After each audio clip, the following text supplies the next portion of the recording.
Hey guys, Mel the Train Tutor here again with another tutorial for you. And in this tutorial we're looking at a water effect and we're looking how to make ponds, or specifically still water.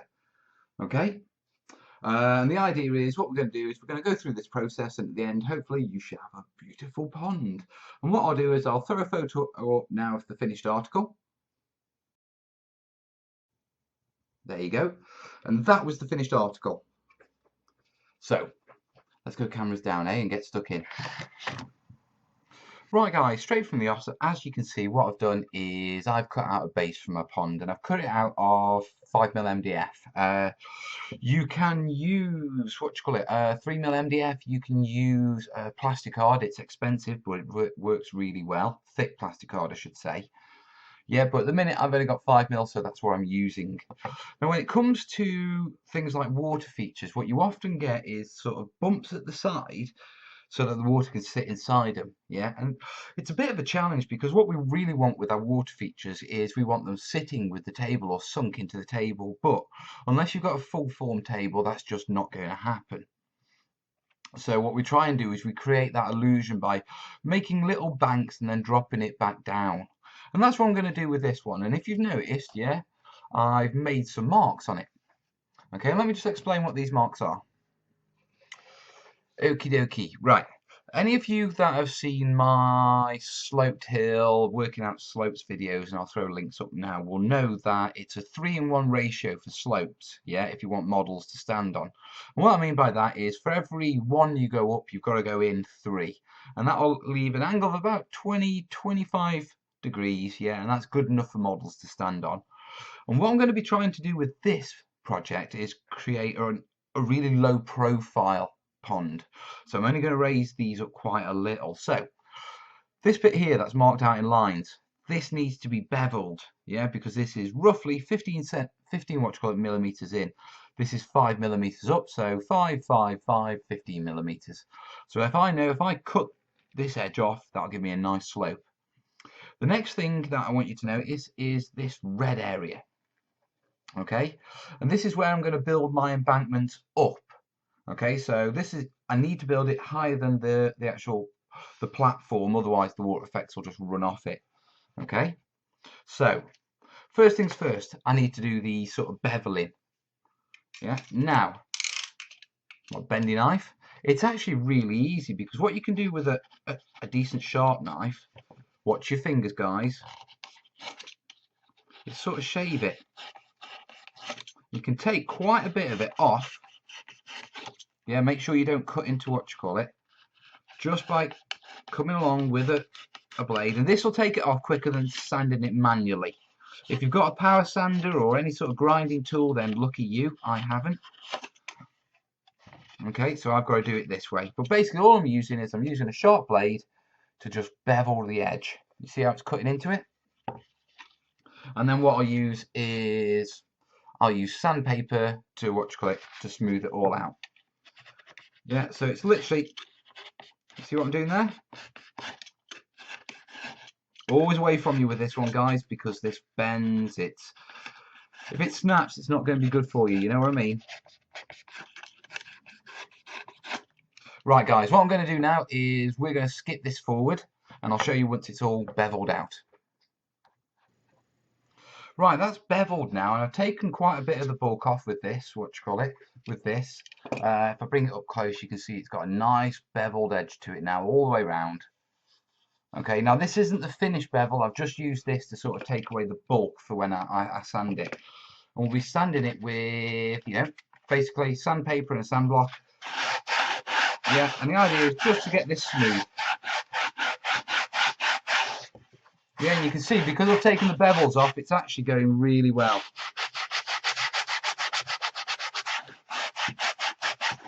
Yeah. Now, as you can see, that's what I'm sort of doing. And just so you can see, because I'm going to fast forward this in a second, but if I get a model, a bowl, yeah, these guys will easily stand up on that edge. They're not going to fall over on it. Okay, which is great, in all honesty. So guys, the next thing I'm going to do is I'm going to sand off all this edge, and then we'll come back once that's been done, yeah? Okay guys, the sanding's done, and as you can see, I'm left with a nice beveled base. Okay, and I've gone down to about 2-3 mil at the sides and just given it a smooth sanding. And it took about 5 minutes. The whole process with taking these chips off, probably about 10-15 minutes, taking it nice and easy. Obviously, I'm using knives and sandpaper. If you've got power tools, then you're going to get it done a lot quicker, to be perfectly honest. Now, the next thing we need to do is build up the embankments, because obviously we've beveled this, but if I put water effects on it, it's just going to run over. So we need to build up the embankments. And there's a few things you can use for this. I mean, you can typically use polystyrene foam, you can use modeling clay or filler, you can use foam board, yeah, and literally build it up. They're all good options, but I want to keep this as low profile as possible. And so what I'm going to use is I'm going to use 3 mil, what you call it, balsa wood. And you can get this from craft stores and art shops and model shops. Okay, and it's really easy to use. Okay, and the reason why I'm using balsa wood is, one, it's a uniformed height. Yes, I can guarantee you getting exactly the same height all the way around. The other reason is it sands really well. Yeah, it really does sand well, and you get good effects with it, to be perfectly honest. Right, so I'm just going to start this so you can see what I'm doing. So, oh, there's a blockage in here. It's going to explode. Give me a second, guys. Let me see if I can push it back in. Give it a stir. And that'll turn up in about another 5 minutes as it tries to get out again. Yeah, so PVA. Yeah, get your piece. And it's important when you get your piece that you line your piece up with the inside. Okay? And then what I'm going to do is very quickly with a steak knife or any sort of knife. And I'm not really worried about the cuts on this. I just want to get it on. And what I'm basically going to do is work my way around. So I put that there so I can see that what sort of angle I need to cut off it. I'll use this knife actually.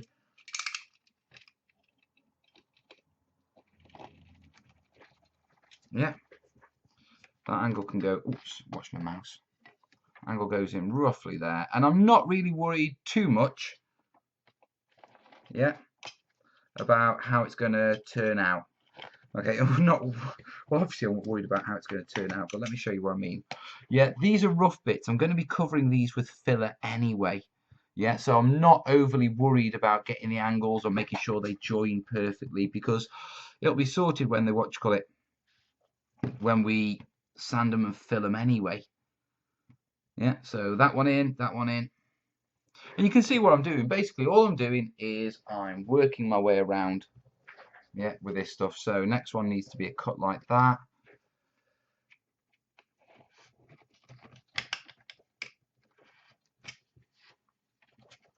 Yeah, a bit too much.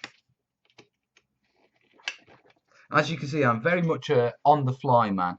Yeah, so that can go there, and it'll come roughly to about there. Yeah, and you can see what I'm doing. I'm just applying PVA. Yeah, and this is slightly watered down, but it's not a problem. It actually works better for this. Yeah, and it's important that you get a really good grip, because you're going to be sanding these. Okay, so they need to be stuck down. Don't worry about PVA blobs, just with a finger, wipe it. Put it on where you want to put it. Yeah, obviously it's messy. It's terrain, of course it's messy. And what I'm going to do now is, let me bring this up to the camera so you can see roughly what I'm doing. You see I'm building it up? Yeah, I'm working around the inside of my dotted line.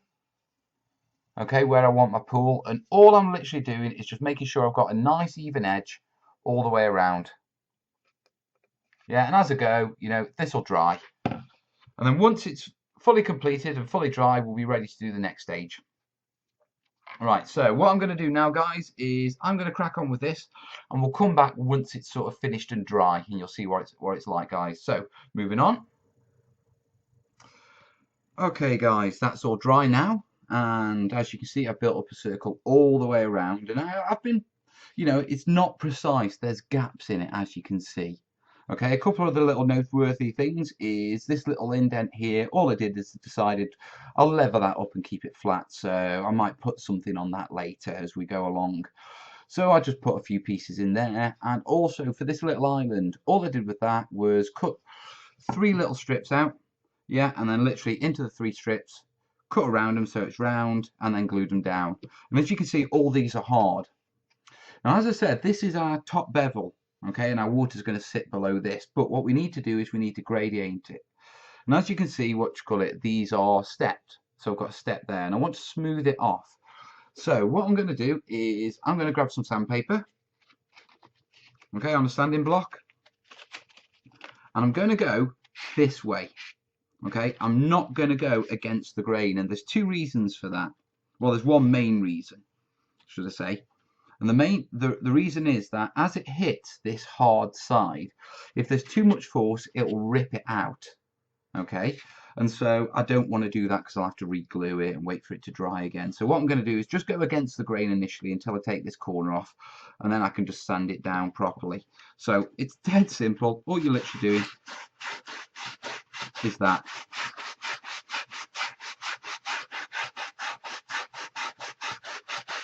Yeah.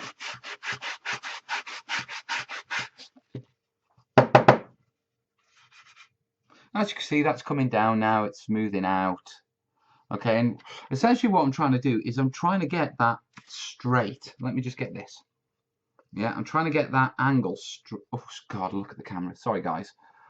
I'm trying to get that angle straight with regards to these corners. So if I come around here, yeah, the angle's off. Yeah, because of that corner. Yeah, whereas where I've sanded, it's perfectly fine. So I'm going to crack on and just sand around here now. There's a couple of little corners here that are quite sharp, so I'm going to get in there with a hobby knife and just trim those down so they're not so angular. All these sort of inward corners, we'll fix those with the filler in a moment. So I'm going to crack on with sanding this, and I'll bring it back to you once it's fully sanded, guys. Once you've got it sanded, yeah, what you should be left with is sort of a beveled balsa wood. Now, if you noticed on the inside, yeah, all my heights are exactly the same. I haven't touched the inside rim at all, so it's all the same height. And then I've sanded here, and it's given us a nice bevel effect. And it's taken, you know, at least half of the width, yeah, of this balsa wood down. Now we've still got a little bit of a step, and we've still got these gaps, and it's ready to do the next stage. And for the next stage, what we're going to do is we're going to build up these earth embankments and just build up the inner rim. Now this is going to get messy, guys. I'm going to be using filler. This is poly filler just because it's what I've got. Yeah, most filler will do. The cheap stuff is fine. Yeah, always make sure you've got a damp rag to hand, yeah, with filler, because it does dry, and I just find a damp rag it's essential, guys. And all I'm going to do is smooth this out, yeah, and all I'm aiming to do is just put it over my gaps. You see what I've done there? Right, a bit of water as well always helps, yeah, and then I can just smooth that off, yeah. So all I've basically done is just brought filler up and around, okay, and I've just taken that step and I've just made it completely flat, so we get that really low profile effect. Okay, now what I'm going to do now is I'm going to quickly just work my way around and do the outside first. So I'll see you in a moment, guys. The filler's been done and it's dried now, and straight away you can see the sort of pond effect, and you can see how low profile it is. And all I've done is, as I said, just smoothed it in and then used a wet finger just to smooth it off to give it that bevel and a more natural look. And you know, the balsa wood's disguised now. Now what I haven't done is done the inside. Okay, and that's what we're going to do next, because I want to show you how to do this. Okay, you could smear it in, there's no problem with that, but I just find when you do that, it's a bit over messy, if you know what I mean. So what I'm going to do is I'm going to put some filler there. Okay, I've got an old brush. I'm going to wet it. I'm going to use the old brush to move that around a bit. Yeah, come on, break up a bit more water. Yeah, and once it's a bit more sloppy, what I can do is, holding this like this and coming in from this angle, I can just literally go along and I can add filler to the sides. Yeah, and I can add clumps of it, you know, and just spread it out. I can make sure I get clumps in all those little joins. Yeah, and because this is filler and water, you can just add water to it and keep adding it on.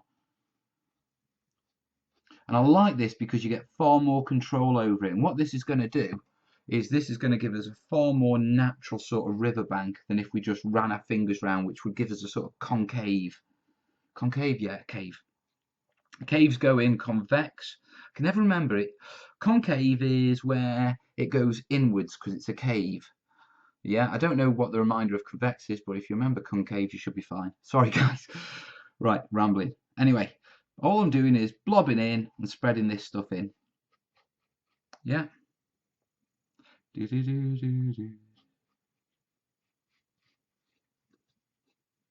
just gives me a chance also just to spread some out where it may have gone thin on here.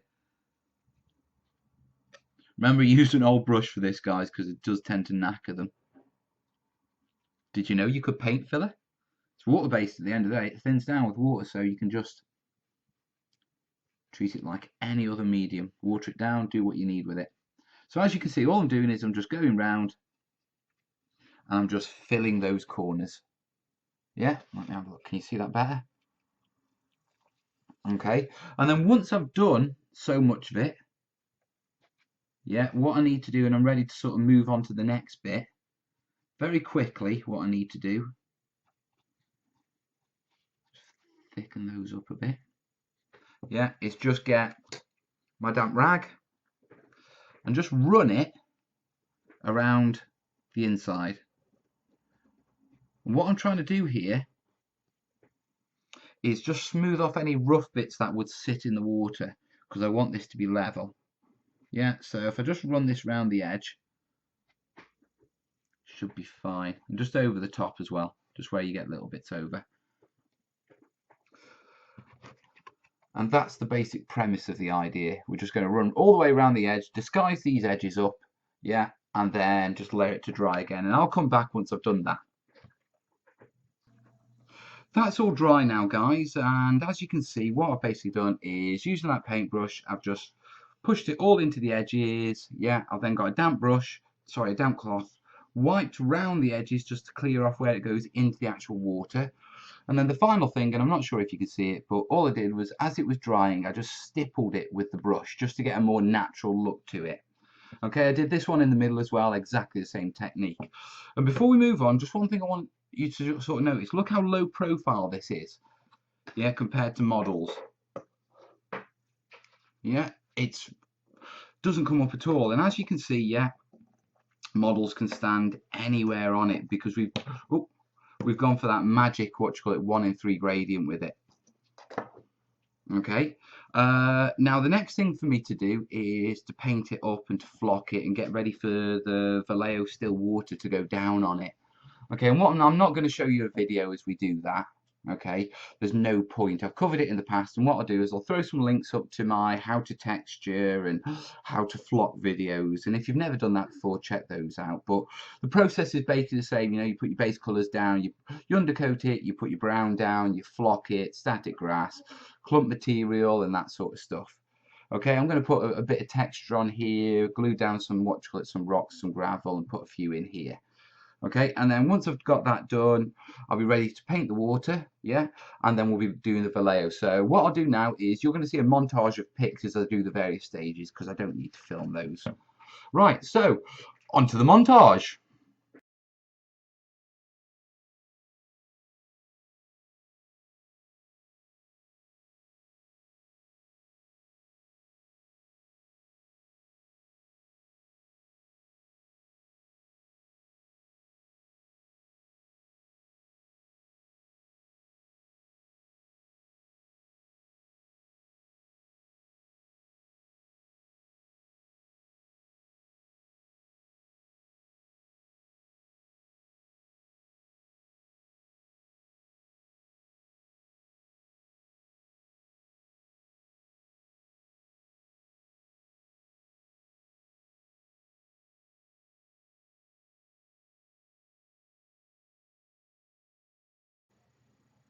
Okay guys, now all the flocking and the painting's done, you can see the pond in all its glory. And even with the grey on it, it still actually looks quite good. So I'll bring that up and you can just basically tell. And as you can see, it's just been flocked, painted. You've seen the images, and I've linked to the video, so I don't need to go on about that too much. So we're on to the painting side. And what I'll do is, as a painter, there's a few things I want to talk about, but we might as well do it as we do it, so to speak. So the first thing I'm going to do is I need to, what you call it, I've got two blues here, a light one and a dark one. Okay. The first thing I'm going to do is I'm going to put a nice, what you call it, solid coat of the dark blue all the way around the edge, all the way around the center, should I say, almost up to the edge. Yeah, so, and it literally is as simple as getting a brush and painting it on. Remember, this has had what you call it, PVA sprayed on it, so this is actually sealed with PVA. So it's a simple matter of grab that, bit of water, and then just paint it on. Yeah, and don't be shy with this stuff. You know, you want a good solid coat.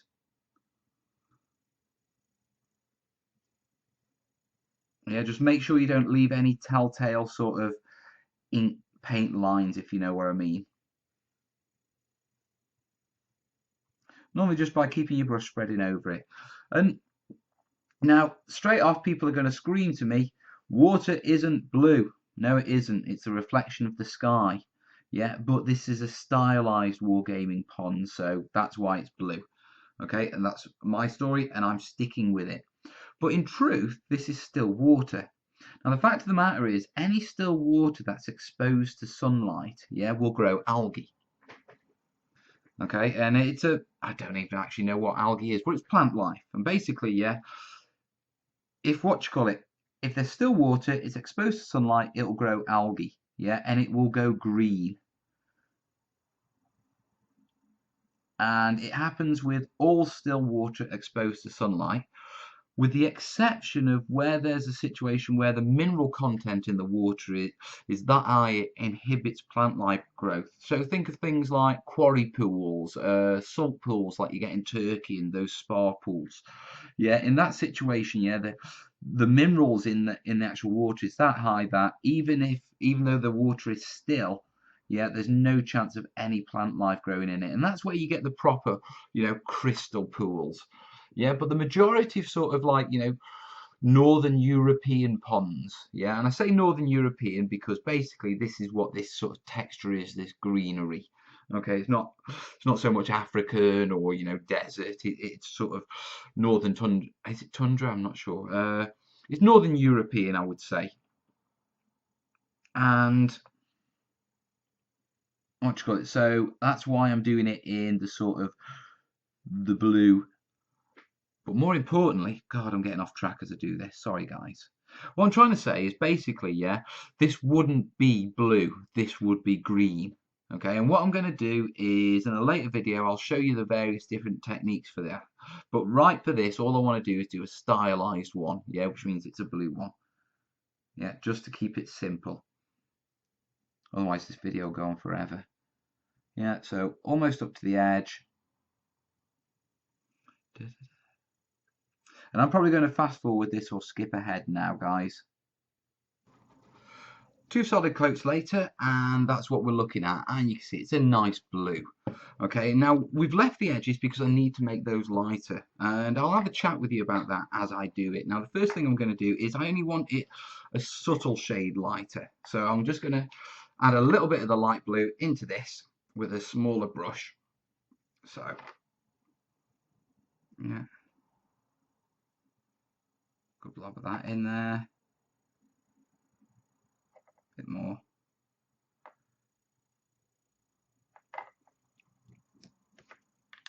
I know you're not supposed to leave brushes in water, but this is quite a stiff one, and it will survive. Right, and then just so I'm not sort of transferring blues across for this one, yeah, what I'm going to do is I'm going to use a cocktail stick.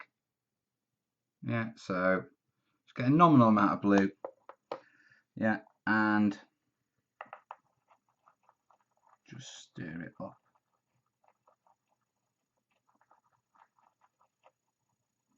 And when you're mixing this stuff, the idea is just to get rid of the streaks. If you need to make it darker, just drag some dark in. If you need to make it lighter, just what you call it. Throw some lighter in. Yeah, but I actually like the top end of that. But anyway, that's how you do it with a cocktail stick, and you know, that's the effect. Okay, so what I'm going to do is, using this brush, is I'm going to go round the edges and very gently and very carefully paint up to the edge. Okay, and as you can see, I'm sort of feathering it inwards as I do it, with just, you know, when you get to that stage where it's not laying down thick paint, it thins itself out, and at that stage, that's what I'm using to sort of drag out into the middle to sort of feather it a little. Okay, now we put a lighter edge around it because we work on the assumption that water is lighter where it's shallower, and it isn't lighter. Water is translucent, you know, it's transparent. But what happens is, the deeper the water is, the less light can actually get down to the bottom, and the less we can see through it. So for example, massive oceans where they've got those big chasms, yeah, those things, they're that deep that no light can get to the bottom, so it's pitch black down there. But in rivers and ponds and stuff like that, what you tend to find is that light will get down so far around the edges, so it's shallow, so you can see what's at the bottom, and that will reflect the sunlight back up, and you get a lighter edge. Okay, and obviously where the water's deeper, you know, less sunlight gets down there, therefore you can see less of the bottom, therefore you get the impression that it's less, it's darker, that, you know, it's not as light. Now that's the situation with sort of density of water blocking light and how that affects the look of water. Now there is another situation where water, there's a few situations to be truthful, but the other common situation in sort of rivers and ponds and that sort of stuff is rapids. And when you see fast flowing water, it's often represented by having lighter streaks of water in it where it's fast flowing. Okay, and the reason why we perceive water as lighter when when it's fast flowing is because it's mixed with air, it's mixed with oxygen, and so it's less dense, and so it's more translucent, so the light can penetrate further. And also the structure of the froth and the actual bubbles, for actually the tiny little air bubbles, they've got a skin which reflects the light, so it makes the water appear lighter. And that's why you get sort of lighter water where you get rapid water. Okay, and waves and that sort of stuff. It's a mixture of air mixed in with the water, causing less density in the water, and a mixture of that's okay. And a mixture of sorry guys, I'm rambling here. Right, one is air in the actual water, and then it's the translucent effect of that air as well. So it has a lower density and it's more shiny. Yeah, where it's fast flowing water. Whereas if it's sitting water, you know, it's pretty stable. I've had a lot of experience with water, in all honesty, and the reason I say that is because I used to do bandit runs down from down from Llangollen Falls all the way down to Chirk. It was great fun. But I'll talk more about that in future videos. But anyway, guys, what I'm going to do now is I'm just going to put this lighter shade just around the edges here and just around the middle there, and I'll come back to you once that's been done. Yeah, so this is what I'm looking at now, and I know you couldn't barely see that, but that's the idea. Right guys, see you in a minute. Right guys, as you can see, it's all dried up and I've added some grass bits. Now first I have to give you some caveats. If you notice, the texture has changed slightly, and that's because this is a repaint. Basically I did this part over, and then even after a bottle and a half of tests with this stuff, it can still throw you a curveball, and it threw me a curveball. Okay, so luckily I just let it dry. It dried to a plastic. I just peeled it off and I started again. Yeah, what basically happened, I had some shrinkage, and I'll talk about that in a minute just while I'm doing the stuff. But straight away you can see that, you know, the colours are dry. There's some nice colours on there, and you know, I've got the light around the edges and a couple of patches of lighter. A little bit rush job, to be truthful guys, after it failed the first time. What you call it? You also notice these grass strands, these sort of reeds that I put in the water. Okay, now all these are my little long grass strips that I did in another video where I just clamped them, glued them, and trimmed them off and that sort of stuff. And I'll throw a link up to the video and put it in the description if you're interested. But all you basically do is you cut a little bit off and then you glue it down, and hey presto, there you go. So we are ready. With regards to gluing it down, I use super glue, by the way. Yeah, and I find PVA doesn't react well with this stuff. It sort of rehydrates, it mixes, and then it crystallines. Yeah, so use super glue if you're gluing anything down that's going to be in in with the still water. I mean, Vallejo actually recommend that you should seal it completely with with varnish as you pour it down. I haven't seen the major sort of benefit. I've done test pieces with it unsealed and sealed, and to be perfectly honest, they come out the same. You know, I can't see any major difference. It does say you shouldn't use this on on porous surfaces. Yeah, now this has got a layer of acrylic down all around the edge, so I should be okay. Yeah, but if you are concerned, yeah, seal it with varnish. Yeah, like I say, luckily this stuff dries hard, and you can, like a plastic, and you can literally peel it off. That was from there, I think. And if you can see, oh, super glue on it, damn. If you can see very carefully, yeah, do you see how it's dried and there's those cracks? Okay, what those cracks are from shrinkage, and basically what it means is it gets so far down, it's level, it can't get any further down, okay, but there's not enough material to spread over the entire surface, so it shrinks away from each other and it cracks, and as it does, it'll separate whatever's underneath it. Now I will say, they say seal it with varnish before you pour it down. Now when I peeled off the test pieces, okay, it sort of bonded with the varnish, okay, and that was after the varnish was quite dry. So you know, you're not going, if you put varnish down and you go to peel it, it's not going to come off in one go. You know, I mean, it's not going to leave the varnish in. It is going to take the paint, from my experience. And like I say, I've gone through a bottle and a half of this stuff, and I'm sort of hoping, you know, that's going to be enough to finish this tutorial. Anyway, I'll give you my thoughts on this at the end of the video, but let's get putting on. Now, this stuff, it doesn't like being put on thin. You know, I've seen a lot of places where they recommend doing it in thin layers, but it really doesn't like it because of the shrinkage issue. So what you got to do is you got to put it on thick, and they're recommending 4 to 5 mil. Yeah. Now that's roughly the depth of my lip. So I'm just going to bring it perfectly level.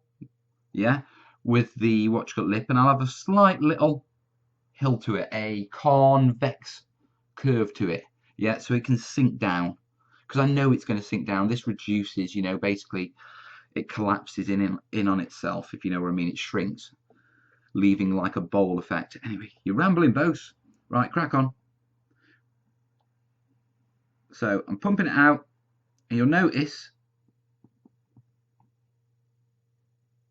that I'm doing it quite thickly. Please be enough. And I should have actually said what I do to sort of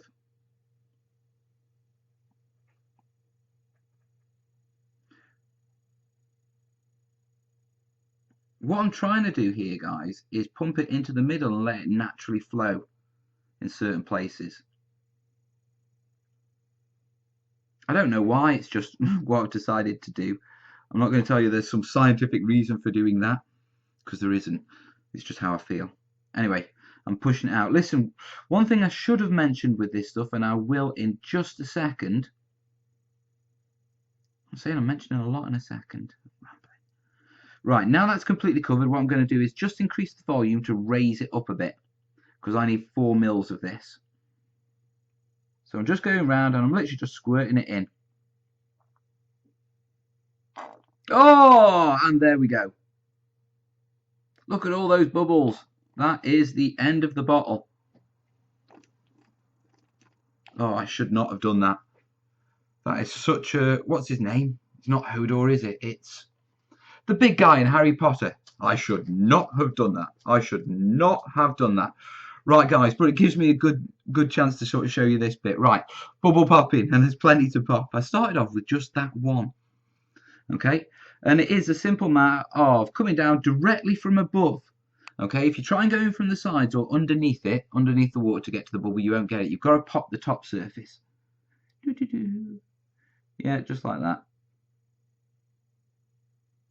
Yeah, when you do pop it, you'll get a little bit of the substance on your needle, which will blunt it. So clean it afterwards with your fingers. It saves. Got you. So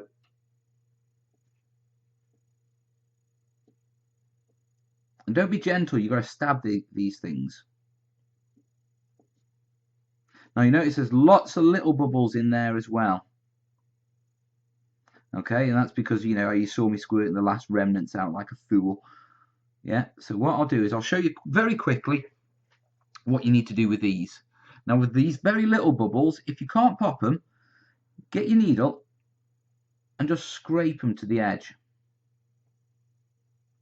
Okay, the reason being is they will dry by the edge and they will naturally disappear. Now there's quite a few here, so I might struggle. Silly Billy. There's a quick tip. Never use the very last bits in the bottle. Yeah, so they're pulled across. I'll pull these across quickly.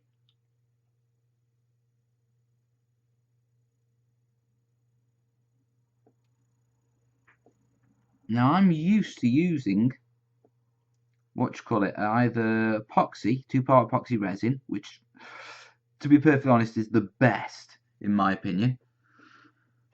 Okay, and I also like to use both GW and Woodland Scenics water effects. Yeah, to be truthful, they're the same thing. Yeah, so it's just a price barrier and an availability barrier, to be truthful. I mean, in the UK, sometimes it can be a bit difficult to get hold of Woodland Scenic stuff because the way there's only one distributor and he has sort of minimum orders and all this sort of stuff, and he doesn't sell to online people. Yeah, and so it becomes a bit of a challenge to get your hands on it. So quite a lot of the time, you know, if I'm doing small bits, I'll revert to GWs. I know, the shame. The shame. Just because I can nip into town and get a bottle of it. And all I'm doing here is just scraping these across. Now, these are relatively new bottles, yeah, of Vallejo. Yeah, I haven't had them long. Well, I've gone through one, and this I've now gone through two. Yeah, but when you're looking at this stuff and you're using it, and if you've used it over a bit of time, a couple of tips. I've taken the mentality of treating it very much like Hartmann's fluid, yeah, which is something that you give soldiers IV when they've lost blood. Okay, but there's a basic technique, and you know it's sort of ingrained. First off, yeah, you don't shake this stuff. If you shake it, you'll introduce air bubbles, and you can imagine air bubbles are bad. Okay, in this situation and in an IV situation. The next thing you do is you inspect it to see if there's any crystallization on the inside, and crystallization is often the first sign of, you know, things going wrong with fluids. You know, they've started to glump together and all sorts of stuff. I don't know the scientific term for it, but look for any particles or crystallization. Oh, just one quick, just spotted 2 hairs. Where the hell have they come from? Is it you? No, these look too fine.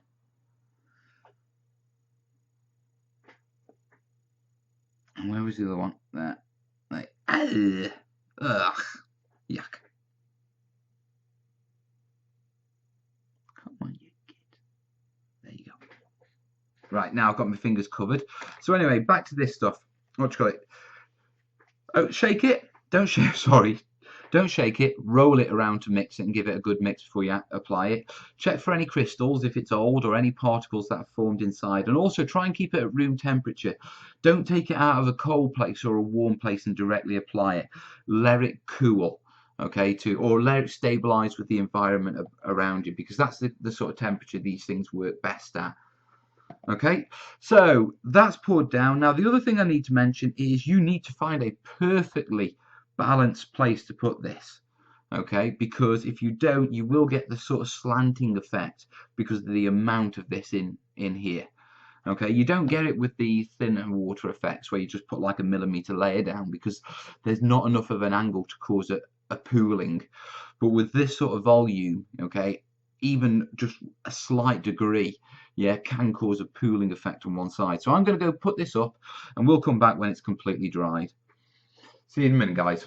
Okay, guys, it's been 24 hours and that's all dry now, or it's pretty dry. It's still a bit touchy. There's a little smear there where I've touched it and it wasn't 100% dry, but that's the finished pond, guys. And this is with Vallejo Still Water.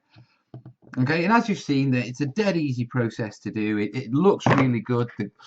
The pieces are functional. Your models can stand all the way up onto the sides. You know, it sits low. It's only that tall, so 2 bases high, approximately. And it's a nice piece, to be perfectly honest. Now, caveats. Obviously, I've had to do this, you know, more than once. This Vallejo Still Water. Okay, initially, I bought 2 bottles of it because I had planning on doing a whole load of water feature stuff. I did a load of testing, and initially, yeah, I thought I had a bad bottle. Then I opened the second bottle, and I started to think, I've got a bit of a bad batch here. Now, I've been speaking to some of my military modeler mates, and the moment I spoke to them, you could hear it in their voices and see it in their eyes. You know, they were just saying, keep away from this stuff. Now, I'm not going to completely say this stuff is rubbish, yeah, but it is not for a beginner. Yeah, if you're trying to make a water feature, the amount of times you will fail with this if, you know, you really don't know how to do it, okay, it's too much. It'll just put you off. In the meantime, stick with 2-part epoxy resin or Woodland or GW water effects. They're far better. They don't have this pooling issue, you know, and they cure a lot better without the cracking. Now, this is starting to crack just very gently at the sides. Yeah. See, I can't. Let me bring it up and see if I can show you. There. Do you see it? Yeah. I'm expecting it to crack a little bit more, to be truthful, which is one of the reasons I don't like this stuff. And I won't be using it again. But what it does mean is I can pick in like that. Just like that. And when it's completely dry, I'll be able to pull this off as one clean layer. Now you may say, Mel, what the hell are you doing? You've just built that. Why are you ripping the water off? Because I don't like it, and luckily I know I'm going to visit my mate who owns a hobby shop, and he's just had in a bottle of Woodland Scenic water effects for me. So I'll be really doing this with something that I know really works. So that was Vallejo Still Water, guys. Overall, my recommendation is generally keep away from this unless you know you're pretty experienced. Stick with GW or or Woodland Scenic water effects or 2-part epoxy resin. That's how to make a pond, even though I've just destroyed it again. Yeah, no doubt you'll be seeing this coming up in another video, guys. So, listen, guys, let's go cameras up for a second. Hi, guys. Well, that's it. It's been a hell of a journey, guys. I hope you found this stuff interesting. The main things to take away from this is that sort of balsa wood come 1 in 3 slope to make it really low profile. Yeah, the water effects, it's down to you what you use. I mean, if you really want, you can just paint it. You can just put gloss on it. There's no need to put water effects on it. But that slope, making it functional is, you know, I figure it's quite a key importance when you're making functional war games terrain. Now, I've got loads of other stuff going on, so I'm going to crack on. And as soon as I've picked up my proper water effects, I'm going to redo this. And I'll bring it back with a little product review of the water effects so you can see it with something decent on it, guys. Yeah. I would have done it sooner, but I simply don't have anything else. And, you know, I would have done this again, but I've completely run out, guys. Anyway, hope you liked the tutorial. If you have liked the tutorial, please throw a like down on it so I know I'm going along the right tracks. I welcome all comments, good and bad, questions. I always, tips, experiences, you know, any feedback is good feedback. So throw it in the comments, guys, and I always reply to my comments.